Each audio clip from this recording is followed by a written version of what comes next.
Téléspectateurs, toujours au Salon international du livre en Guyane. Et avec nous, Madame Sylviane Vayabouri, auteure. enchantée. Alors, on voit un livre ici, Exhibition de l'invisible. Est-ce que... Alors c'est un oxymore qui doit nous interpeller, hein. Oui, voilà, Exhibition de l'invisible. Alors c'est une histoire d'amour, c'est un théâtre d'amour tourmenté. Avec des jeunes personnes, voilà, des personnages qui vont bien sûr avoir une relation. Donc c'est une relation amoureuse qui est très forte, très intense. L'histoire démarre aux îles du Salut, hein, lors d'une nuit de la Saint-Sylvestre. Alors c'est une histoire qui démarre comme ça, et au fil du temps bien sûr, et au fil des pages pour le lecteur, notre personnage principal, donc la jeune femme, est là. Elle va se rendre compte que l'homme dont elle tombe éperdument amoureuse, ils ont un passé commun, en tout cas d'un point de vue généalogique et d'un point de vue parental. Voilà. Alors c'est une circulation à la fois bien sûr dans la Guyane, mais surtout dans la Guyane d'antan, dans la Guyane des années 60, dans la Guyane des années 70. Il n'y avait pas le WhatsApp. Il n'y avait pas... Exactement, donc on était vraiment... La relation, c'est plus direct.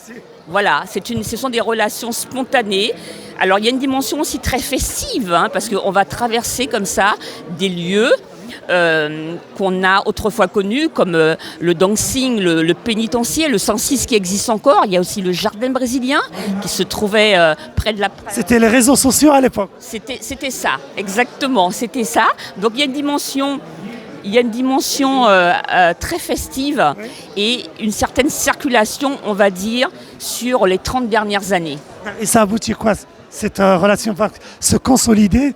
Elle se consolide, elle traverse les espaces, puisqu'à un moment donné, le couple se retrouvera aussi à Paris, se retrouve aussi dans le carnaval de Dunkerque. Oui. Voilà.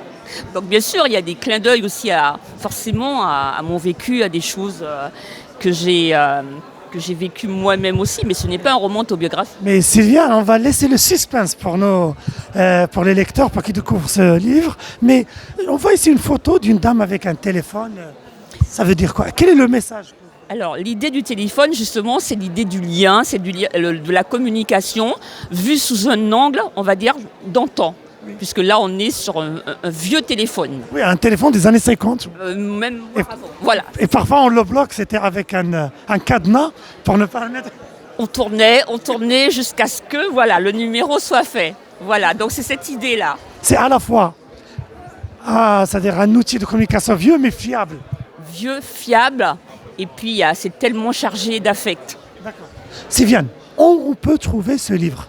Alors, le livre a été publié aux éditions Orphi et se trouve dans toutes les enseignes, dans toutes les librairies de Guyane. À Cayenne, Kourou. Exactement, centres commerciaux, etc. Et ça peut aussi être un bon cadeau. Tout à fait, au pied du sapin. Voilà, ou bien pour des amoureux. Ça va consolider le... Exactement, ça sera un autre voyage amoureux. Il faut que ce soit un packaging lorsqu'on part aux îles de Salut.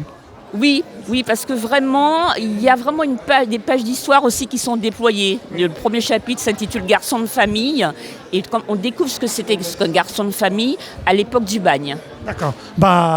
Je vous remercie, et au nom de tous les téléspectateurs, et voilà, n'hésitez pas à acquérir ce livre, surtout pour les amoureux, voilà, et les futurs amoureux aussi. Voilà. Merci beaucoup à votre radio, et puis bonne écoute à tous. Merci, bon salon. Merci.